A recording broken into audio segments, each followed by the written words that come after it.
Ciao a tutti, oggi in questo video vi mostrerò come partendo da una singola fogliolina di geranio con dei semplicissimi trucchi le si possa far generare delle radici, un piccolo germoglio che poi si svilupperà in una pianta che farà dei boccioli e dei fiori incredibili. Seguite il video perché vi assicuro che quando capirete quanto sia facile la tecnica sarete davvero contenti di averlo fatto. La prima cosa che occorrerà fare sarà quindi quella di procurarsi un soggetto adulto dal quale prelevare delle foglioline. Non è importante la varietà perché questa andrà benissimo davvero con qualsiasi tipo di geranio.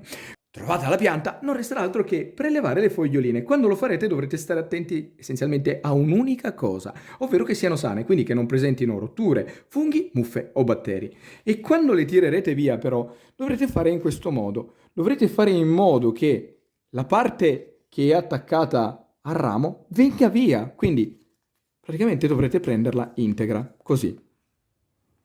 Spero che dal video si veda. Tirare giù e con uno strappo netto questo è il risultato che dovreste ottenere, perché sarà proprio qui che poi si formeranno le radici, proprio in questo punto. E se tutto andrà bene, qui si formerà poi il germoglio. E ripetere la stessa operazione per tutte le piantine che sperate poi di ottenere. Quindi considerate che per ogni fogliolina che andrete a tirare via, se tutto andrà bene, poi nascerà una pianta. Ripeto, l'operazione dovrà essere eseguita in questo modo. Questa è una fogliolina assolutamente perfetta, sana in ogni sua parte. Basterà andare alla base, con un dito, tirare via, così. Strappo netto. Ecco qui. Arrivati a questo punto, procurarsi un contenitore e un bicchiere in vetro trasparente sarà davvero l'ideale. Dopodiché riempirlo con dell'acqua, quasi fino all'orlo. In questa maniera.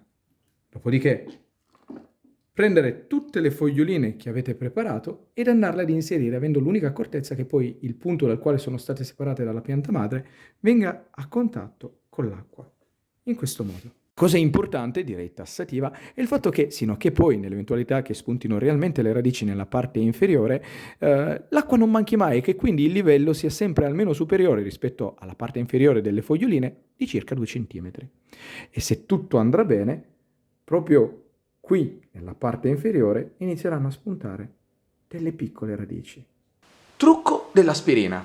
Al fine di aumentare la possibilità di ottenere poi le radici dalle foglioline esiste un trucco, ovvero quello di utilizzare dell'aspirina. In questo caso, dato che l'andremo a sciogliere proprio nell'acqua dove metteremo le foglie, andrà benissimo anche quella effervescente, anzi in realtà è quella più consigliata. E per un bicchiere di queste dimensioni, mezza pastiglia andrà più che bene. Quindi semplicemente metterla all'interno e aspettare che si sciolga. Dopodiché, quando lei sarà completamente sciolta, inserire le foglioline. Primi risultati dell'esperimento. Scorse più o meno 2 settimane, riprendendo il tutto, questo è ciò che si è ottenuto.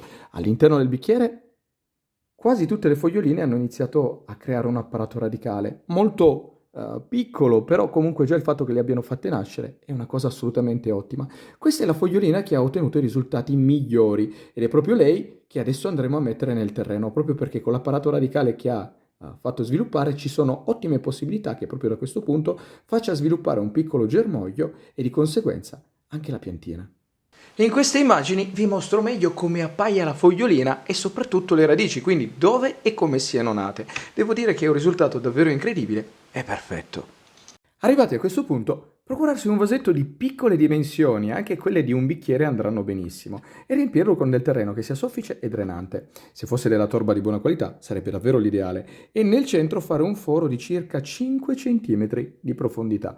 Dopodiché prendere la fogliolina e facendo molta attenzione a non rompere le radici mentre si vanno ad inserire all'interno del buco, fare in questa maniera. Per circa metà del suo gambo coprirlo. E dopodiché rinzaffare. Se ce la fate, fate in modo che la foglia si appoggi al vaso. In questo modo poi almeno la piantina potrà crescere senza il pericolo che la foglia ceda ad un certo punto e faccia venire giù tutto. Dopodiché bagnare con un vaporizzatore il tutto molto abbondantemente e posizionare il vaso in un punto dove prenda molta luce ma non i raggi del sole diretti, e se tutto andrà bene, proprio da questo punto inizieranno a spuntare i germogli. Trascorsi 2 mesi, riprendendo il tutto, guardate un po' come appaia oggi il tutto. Quindi la fogliolina è ancora perfettamente sana, non presenta tracce di funghi, muffo, batteri e soprattutto non è seccata. e alla base sembrerebbe proprio che qualcosa stia spuntando.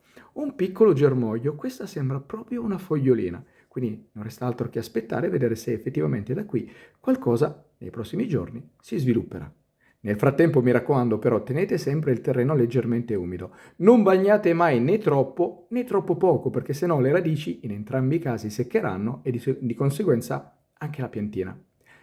Devo ammettere che questo è sicuramente uno degli esperimenti che meglio mi sono riusciti, perché la fogliolina è ancora perfettamente integra e il germoglio sta nascendo. Però potrebbe capitare, proprio come in questo caso, che la fogliolina durante l'esperimento secchi o, come in questo caso, purtroppo venga mangiata da insetti. Non vi preoccupate, perché in questo caso è già nata la piccola piantina, quindi in realtà questa comunque, anche se la fogliolina madre dovesse seccare, dovrebbe andare avanti e crescere di vita propria.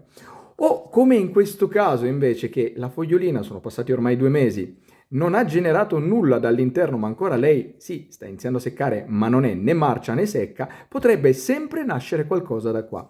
E invece potrebbe capitare addirittura di ottenere un risultato addirittura migliore rispetto a quello che ho ottenuto nell'esperimento. Quindi qui la fogliolina è assolutamente perfetta e il germoglio rispetto a quello della piantina dell'esperimento è molto più grande. Considerate che io ho iniziato l'esperimento utilizzando davvero tantissime foglioline e purtroppo tra tutte quelle che ho utilizzato, circa 50, le uniche che sono nate alla fine sono queste 4.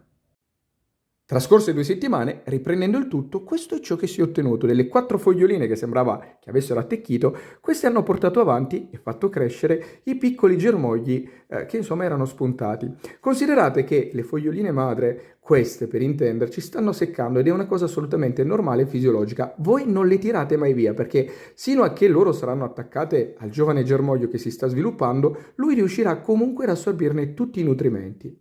Invece questa, che la 4ª fogliolina, che sembrava appunto che, nonostante non avesse fatto il germoglio, comunque continuasse a vivere, ormai è seccata e da qui non è spuntato nulla. Non è ancora detto che non spunti poi nulla realmente, però a quanto pare purtroppo da qui non nascerà nulla.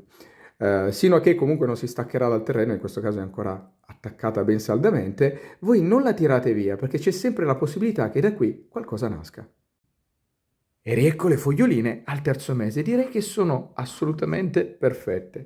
Guardate questa, che è la prima che vi ho fatto vedere durante la crescita delle foglioline, come si sia sviluppata. Quindi la fogliolina è sempre più grande e guardate qui alla base come adesso si veda chiaramente il piccolo germoglio nel centro e una fogliolina nuova. Quindi a fronte dei risultati ottenuti si può affermare senza ombra di dubbio che questa tecnica per riprodurre il geranio sia assolutamente valida e sicuramente non invasiva per la pianta. Col passare del tempo le piante inizieranno a crescere e a produrre i primi boccioli che piano piano si schiuderanno e il risultato che vi faranno ottenere sarà questo. Creeranno un effetto davvero incredibile. Ovunque li metterete. E con questo il video si conclude. Spero che sia stato utile e divertente per farvi imparare qualcosa di nuovo e se vi è piaciuto, mi raccomando, lasciate un commento, mettete un mi piace, ma soprattutto iscrivetevi al canale e già che ci siete dategli anche un'occhiata.